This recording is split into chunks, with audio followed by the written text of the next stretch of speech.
안녕하세요. 인문학을 요리한 남자, 인문학 셰프 세범입니다. 자, 이번에는 지옥을 경험해봐야 평화를 찾겠니? 라고 하는 주제로 가상의 세미나를 진행하도록 하겠습니다. 자, 오늘 등장한 학자분은 루소, 칸트, 갈퉁입니다. 자, 이분들이 서로 주고받는 대화의 주의를 잘 기울이면 여러분이 이러한 이론들을 수월하게 흡수할 수 있을 것이라고 확신합니다. 자, 오늘 세미나에 등장하는 학자분들의 면면과 관련하여 루소, 칸트, 갈퉁이라고 하는 분을 모셨습니다. 자, 오늘 세미나와 관련하여 에피소드를 하나 준비했는데, 자, 민수는 한국계 미국인으로서 중국의 한 대학에서 유학 중입니다. 민수는 공부하면서 마음이 잘 맞는 중국인 여학생을 여자친구로 두고 있어요.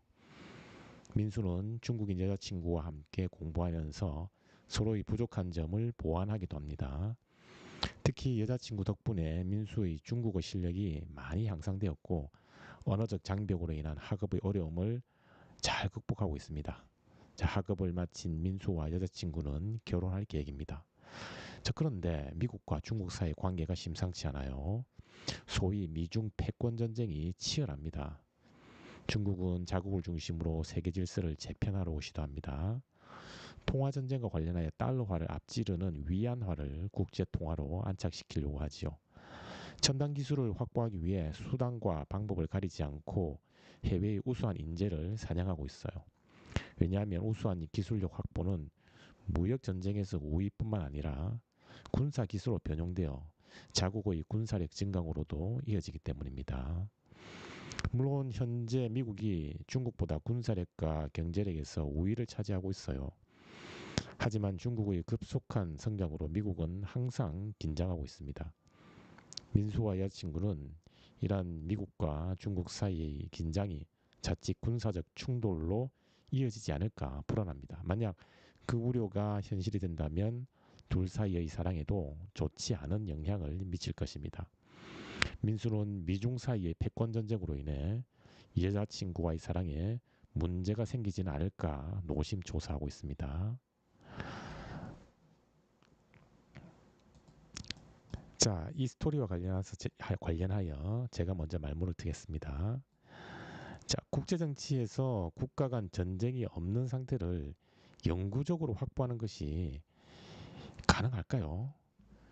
자, 민수와 그 여자친구는 미국과 중국 사이의 긴장감이 폭발하여 전쟁으로 치달을지도 모르는 불안감에 시달리며 사귀고 있습니다. 만약 국가 간 평화가 영구적으로 가능하다면 민수는 마음이 통하는 여자친구와 사랑의 결실을 맺을 수 있을 것입니다. 자, 현재 미중 사이의 패권 전쟁으로 인해서 국제 관계가 불안하고 이로 인해서 어, 연인 사이는 물론 어, 우리 각국의 시민들의 삶이 항상 불안에 직면하고 있죠.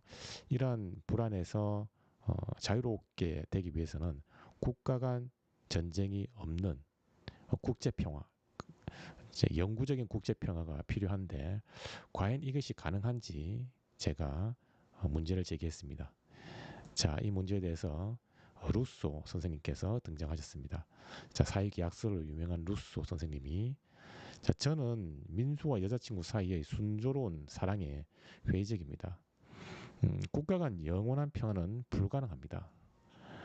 미국과 중국 사이의 패권 전쟁이 물리적 군사력의 충돌로 이어질 수 있습니다. 그러면 둘 사이의 사랑도 보장받을 수 없어요. 만일 세계적 단일 체제로서 국가가 출현할 수 있다면 영구 평화는 가능합니다. 물론 세계적 단일 체제로서 국가는 개별 국가보다 상위의 권력을 행사할 수 있죠. 그런데 혁명 없이는 이러한 체제를 구축하는 것은 불가능합니다. 당연히 혁명의 과정에서 엄청난 희생이 발생할 것입니다. 희생을 감수하면서까지 혁명을 단행하는 것은 바람직하지 않습니다. 자, 먼저 루소의 견해에 따르면 영구 평화는 가능한가? 국가 간 영구적인 평화는 가능한가? 루소의 견해에 따르면 불가능하다는 것이죠. 왜냐하면 결국 국가 간 영원한 평화가 가능하려면 국가 간 경계선을 모두 허물어뜨리고 전 세계 국가를 하나의 단일 체제로 통합을 해야 됩니다. 일종의 세계 정부가 들어서는 셈이죠. 세계 정부가 들어서지만 이런 국가 간 경계선, 이런 국가 간 경계선은 모두 사라지는 것입니다. 자, 그럼 이것이 가능하려면 결국은 강대국과 약소국이 존재하는데 국제관계에서 그런 강대국과 약소국이 특히 강대국이 자신의 주도권을 포기하고 하나의 단일 정부 체제로 통합해야 하니까 동의하기가 쉽지 않겠죠. 그러면 이 과정에서 갈등이 발생하게 됩니다. 단일 체제로 가자. 아니다. 우리는 강대국인데 우리가 주도권을 지겠다. 왜 우리가 세계적 단일 체제로 가는가? 이 과정에서 결국은 국가 간 전쟁이 발생할 수밖에 없고 결국 세계적 단일 체제로 간다는 것은 가장 힘이 강한 국가가 전 세계의 모든 국가를 세계 전쟁을 통해서 통합한다는 것인데 이 과정에서 엄청난 희생이 발생하겠지요. 이러한 혁명의 과정에서는 엄청난 희생이 발생하기 때문에 희생을 감수하면서까지 혁명을 단행하고 그 혁명을 통해서 세계적 단일 체제로 가는 것은 바람직하지 않다는 것이 루소의 입장입니다. 자, 이어서 칸트 선생님이 등장하십니다. 저는 루소 선생님과 견해를 달리합니다. 일련의 조건이 마련된다면 세계 평화는 가능합니다. 그 결과 민수는 여자친구와 온전히 사랑을 나눌 수 있을 것입니다. 단 세계 평화를 위한 어떤 조건이 마련되어야 합니다. 자, 그 조건을 저는 예비조항, 확정조항, 비밀조항으로 분류할 수 있습니다. 예비조항은 영구평화를 위해 국가가 어겨서는 안 되는 금지사항과 관련된 조항입니다. 그리고 확정조항은 국가 간 평화를 영구적으로 확정 지우는 측면과 관련된 조항이죠. 마지막으로 비밀조항은 국가 간 평화를 영구적으로 보증하는 사항과 관련된 조항입니다. 자, 그래서 제가 먼저 예비조항이 궁금하다고 여쭈었습니다. 자, 결국 칸트는 루소 선생님의 견해와는 달리 국가 간 국제적인 영구 평화는 가능하다. 단 조건이 있다. 예비조항, 확정조항, 비밀조항이라고 하는 이러한 조건이 마련되면 국제평화, 그것도 영원한 국제평화, 즉 영구적인 국제평화, 영구평화가 가능하다는 입장입니다. 자, 그렇다면 우리가 이 칸트가 제시하는 예비조항, 확정조항에 대해서 한번 살펴볼 필요가 있습니다. 먼저 국가 간 어겨서는 안 되는 금지사항과 관련된 예비조항에 대해서 제가 여쭈었더니 이 칸트 선생님께서 예비조항으로서 6가지 항목을 제안을 합니다. 먼저 첫 번째, 장차 전쟁의 화근이 될 수 있는 내용을 암암리에 유보한 채로 어떠한 평화조약도 결코 평화조약으로 간주되어서는 안 된다. 자, 우리 칸트 선생님은 평화조약을 강조하는데 평화조약의 과정에서 전쟁의 불씨가 될 수 있는 어떠한 빌미가 남아있어서는 안 된다는 것이죠.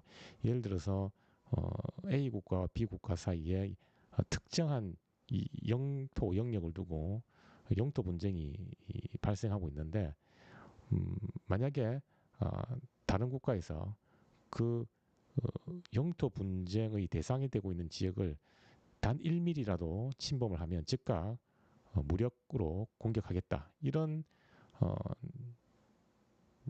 내용이 이 평화조약에 반영이 되면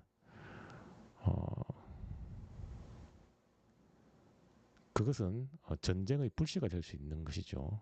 그래서 전쟁의 불씨가 될 수 있는 이 내용을 암묵적으로 유보한 채로 평화조약이 맺어져서는 안 된다는 겁니다. 그러니까 평화조약을 맺을 때는 반드시 이 전쟁의 불씨가 되고 있는 측면을 원천적으로 차단할 필요가 있다. 이렇게 볼 수가 있습니다. 자, 두 번째, 어떠한 국가도 그 국가의 크기와 관계없이 어떠한 독립국가도 그 크기와 관계없이 상속, 교환, 매매 혹은 증여에 의해 다른 국가의 소유로 전락할 수 없다. 자, 그러니 강대국이라고 해서 약소국이라고 하는 하나의 독립국가를 상속하거나 교환하거나 혹은 매매하거나 증여할 수 없다는 것입니다. 자, 그리고 세 번째로 상비군은 점진적으로 폐지되어야 한다. 자, 상비군은 언제든지 이 전쟁에 참여할 수 있는 인적 자원이지요.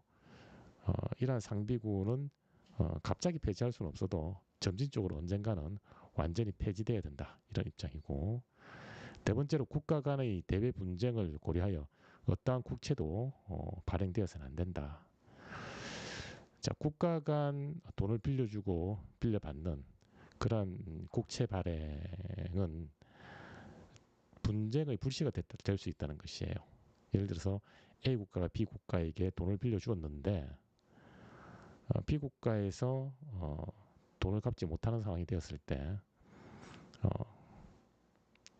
A 국가는 B 국가를 무력으로 침범할 수 있는 일종의 명분으로 삼을 수가 있습니다. 그래서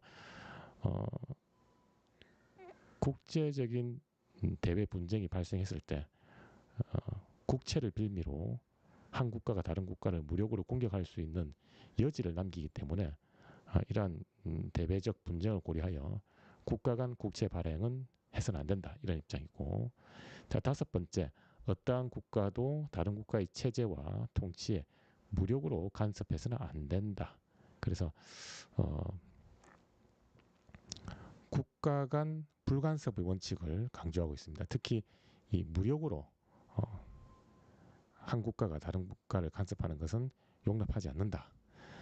자, 그리고 여섯 번째, 어떠한 국가도 다른 나라와의 전쟁 동안 상호 신뢰를 불가능하게 할 것이 틀림없는 다음과 같은 적대 행위, 암살, 암살자, 독살자의 고용, 항복조약의 파기, 적국에서의 반역 선동을 해서는 안 된다.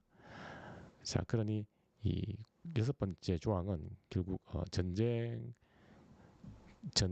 다른 나라와의 전쟁 동안 상호 신뢰를 불가능하게 할 가능성이 있는 여지를 남겨서는 안 된다는 것이죠. 자, 여기에 나와 있는 이러한 내용들은 국가 간 상호 신뢰를 상호 신뢰에 금이 가게 할 수 있는 그러한 내용이기 때문에 전쟁 동안 이러한 상호 신뢰에 금이 가게 할 수 있는 요인들을 발생시켜서는 안 된다고 하는 것이죠. 자, 그래서 우리 칸트 선생님은 국가 간 영원한 평화, 즉 영구 평화를 위해서 국제적인 영구 평화를 위해서 이 여섯 가지 예비 조항이 마련되어야 된다. 이런 입장을 취하고 있고, 자, 계속해서 이어서 이상의 여섯 가지 조항은 국가 간 전쟁이 발생할 수 있는 잠재적 요인을 사전에 제거하기 위한 것입니다. 자, 특히 조항 1, 5, 6은 엄격한 조항으로서 주의 여건과 무관하게 즉각 시행되어야 됩니다. 자, 그래서 1, 5, 6을 한번 볼까요?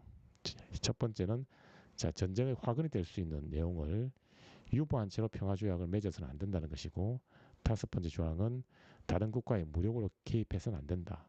그리고 여섯 번째 조항은 전쟁의 과정에서 상호 신뢰에 금이 가게 하는 암살자나 독살자의 고용 등과 같은 적대 행위를 해서는 안 된다는 것이죠. 이 1, 5, 6이라고 하는 조항은 주의 여건과 무관하게 즉각 시행되어야 된다라고 강조하고 있고, 반면 조항 2, 3, 4는 연기하여 시행할 수 있다. 단 각 조항이 지향하는 방향성을 상실하면 안 된다. 자, 그래서 2, 3, 4를 한번 볼까요? 자, 독립국가를 강대국이 자기 마음대로 상속, 교환, 매매 혹은 증여해서는 안 된다는 것이고, 그리고 상비군을 점진적으로 폐지해야 된다는 것, 그리고 전쟁의 불씨가 될 수 있는 어떠한 국채 발행도 허용해서 안 된다. 자, 이 세 가지는 연기하여 시행할 수는 있으나 언젠가는 반드시 도달해야 할 목표다, 이렇게 설정을 하고 있습니다. 자, 그래서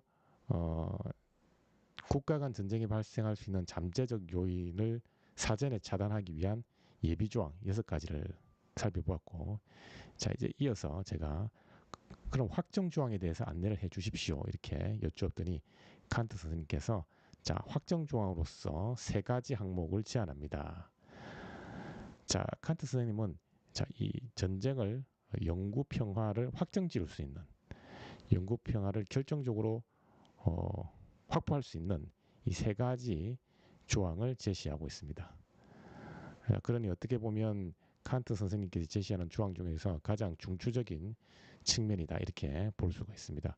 이 확정 조항의 첫 번째는 모든 국가의 시민적 정치 체제는 공화 정체이어야 한다.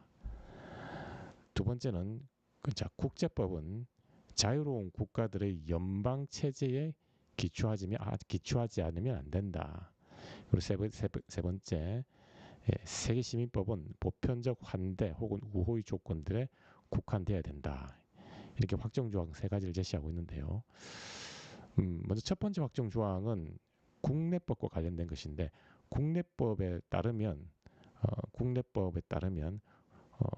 정치 체제를 뒷받침하고 있는 국내법은 반드시 그 정치 체제를 공화정의 시스템으로 마련해야 된다. 즉 국내법에 따른 정치 체제는 공화정 체제이어야 한다는 의미고, 두 번째는 국제법과 관련된 측면인데 국가들 사이의 연방 체제에 기초하여 국제법이 마련돼야 된다. 조금 이따 살펴보겠지만 이 국가들 사이의 연방 체제라고 하는 것은 전 세계 국가들의 독립적인 주권을 인정한 상태에서 어떠한 합의를 맺는 것, 그것이 연방체제라고 볼 수 있습니다. 그리고 세 번째는 세계 시민법과 관련된 조항으로서 낯선 외국인을 우리가 어떻게 대우할 것인가와 관련하여 보편적 우호의 조건을 만족시켜야 된다. 이런 내용을 담고 있습니다. 이 3가지 확정 조항에 대해서는 조금 더 자세히 살펴보도록 하겠습니다. 자, 먼저 제가 이 확정 조항에 대한 논의에 앞서서 확정 조항은 예비 조항과 어떤 차이가 있습니까? 제가 여쭈었더니 칸트 선생님께서 확정 조항은 전쟁을 야기할 수 있는 요인을 제거하는 차원에서 한 걸음 더 나아간 것입니다.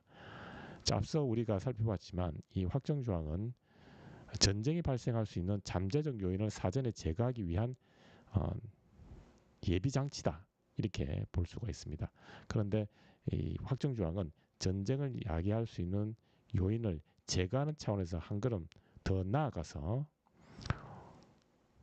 지속 가능한 국가 간 평화를 구축하기 위한 차원에서 마련된 것이다. 이렇게 설명을 하고 있습니다. 즉 그러니 확정 조항은 전쟁의 불씨를 사전에 제거하는 것이고 전쟁의 불씨를 사전에 제거한 이후에 지속 가능한 국가 간 평화를 확정짓는 결정적인 조항이 바로 확정 조항이다. 이렇게 볼 수가 있습니다.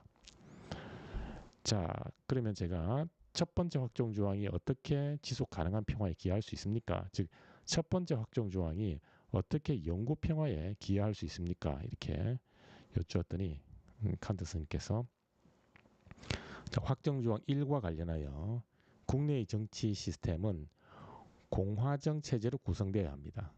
전제정 시스템에서 국가의 대외 정책은 지배자 한 사람의 의사로 결정되지요.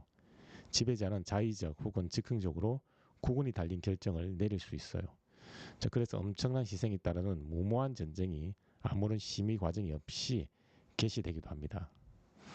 자, 그래서 첫 번째 확정 조항은 국내법과 관련된 것인데 국내법에 따른 정치 체제는 반드시 공화정 시스템이어야 한다는 것이죠. 공화정 시스템에 대한 논의에 앞서서 전제정 시스템에 대해서 이야기를 하고 있는데 이 전제정 시스템에 대해서는 국가의 의사결정을 국민의 동의가 아닌 국민 투표가 아닌 통치자 한 사람이 단독으로 결정을 하게 됩니다. 그러니 그 통치자 한 사람의 즉흥적 자의적인 이 잘못된 결정으로 인해서 엄청난 희생에 따르는 무모한 전쟁이 아무런 여과 장치 없이 개시될 수가 있어요. 그러니 이 전제정치 시스템에서는 국제 평화를 위협할 가능성이 높겠지요. 자, 이어서 반면 공화정치 시스템에서는, 즉 공화정 체제에서는 국가의 대외 정책은 국민의 동의라고 하는 절차를 거쳐서 결정됩니다. 이때 국민은 신중하게 전쟁 개시 여부에 대해 숙고합니다. 이 과정에서 국민은 전쟁으로 인해 직면할 수 있는 엄청난 희생을 고려합니다. 그 결과 섣불리 전쟁을 개시하여 재앙에 직면하는 오판을 범하지 않을 수 있어요.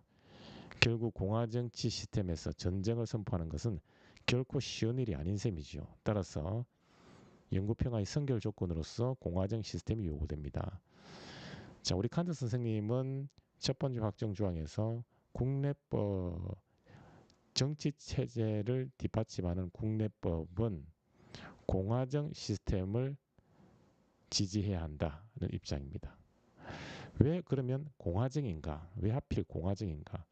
공화정에 따르면 어떤 의사결정을 할 때 통치자 1인의 단독이 아닌 그 국가의 구성원 전체, 즉 국민 전체의 의사와 그 의사에 대한 동의 여부, 그 어떠한 의사를 가지고 있는가, 과연 이 전쟁을 개시하는 것에 대해서 동의하는지 국민 전체의 의사를 확인해야 되고, 그리고 그 이후에 국민 전체의 동의가 필요합니다. 자, 그러면 개인 단독이 의사결정을 내리면 즉흥적, 자의적으로 전쟁을 개시할 가능성이 높아지지만 국민 전체의 의사를 묻는 과정이 절차가 마련되면 전쟁을 개시하기 전에 매우 신중하게 이루어질 것입니다. 왜냐하면 이 전쟁이라고 하는 것은 결국 전쟁을 수행하는 주체는 국민이고, 그 수행의 과정에서 겪어야 하는 비극적 상황과 희생은 결국은 국민이기 때문에 국민은 함부로 즉흥적 자의적으로 함부로 전쟁 개시 여부에 대해서 동의하지 않습니다. 매우 어렵죠. 그래서 이 국민의 의사를 바탕으로 어떠한 정치적 결정을 내리는 이 공화정 시스템에서는 의사결정 과정이 매우 신중하게 전개되기 때문에 섣불리 즉흥적으로 전쟁 개시와 같은 정책이 시행되기 어렵다는 것입니다. 그래서 칸트 선생님은 국내법은 반드시 공화정 시스템으로 구성돼야 된다, 이렇게 주장을 하고 있고, 자, 이어서 제가 두 번째 확정 조항이 지속 가능한 평화에 기여할 수 있는 이유는 무엇입니까? 여쭈었더니, 자, 칸트 선생님께서 자, 확정 조항 2와 관련하여 국가 간 연방 체제에 기반하여 국제법을 두는 것입니다. 국제법은 강제적 구속력을 지닐 필요가 있어요. 그래야 특정 국가가 다른 국가에 전쟁을 선포하는 도발적 행위를 억제할 수 있지요. 자, 그런데 국제법이 연방 체제에 기반을 둔다는 것은 국가 간 평화 연맹을 의미합니다. 개별 국가들 사이에 느슨한 연합을 통한 평화 연맹이 필요합니다. 즉 개별 국가는 독립적 주권을 유지한 상태로 전쟁을 영원히 종식시키기로 합의해야 합니다. 그리고 개별 국가는 무력을 행사할 권리를 내려놓고 평화 연맹의 시스템에 따라야 합니다. 즉 그 결과 독립적 국가들은 평화 연맹을 기반으로 안정을 보장받게 되죠. 결국 평화 연맹은 모든 개별 국가를 대상으로 전쟁의 종식과 관련한 합의를 확보하는 셈이지요. 자, 두 번째 확정 조항으로서 칸트 선생님은 평화 연맹을 강조합니다. 자, 여기서 평화 연맹이라고 하는 것은 국가 간 독립적 주권을 인정하는 것입니다. 자, 그러니 이 도식을 전 세계라고 할 때 전 세계에 여러 국가들이 있다고 합시다. 자, 이 셀 하나하나를 국가라고 하겠습니다. 자, 그러면 이 연방 체제라고 하는 것은 이 각각의 셀에 해당되는 국가의 독립적 주권을 인정하는 것입니다. 그러니 국가 간 경계선을 인정을 하는 것이죠. 자, 국가 간 독립적 주권을 유지한 상태로 전쟁을 영원히 영원히 종식하기로 합의하는 것, 이것이 바로 평화연맹이라고 할 수 있어요. 자, 그러니 국가 간 경계선, 국가 간 독립적 주권을 완전히 없애버리고 전쟁 종식에 합의하는 것이 아니라 국가 간 독립적 주권을 유지한 상태로 우리 모두 서로 무력을 행사하지 않기로, 즉 무력을 행사하는 권리를 내려놓기로 합의하는 것, 그것이 바로 평화연맹, 피스 리그라고 하는 평화연맹의 시스템이다. 그래서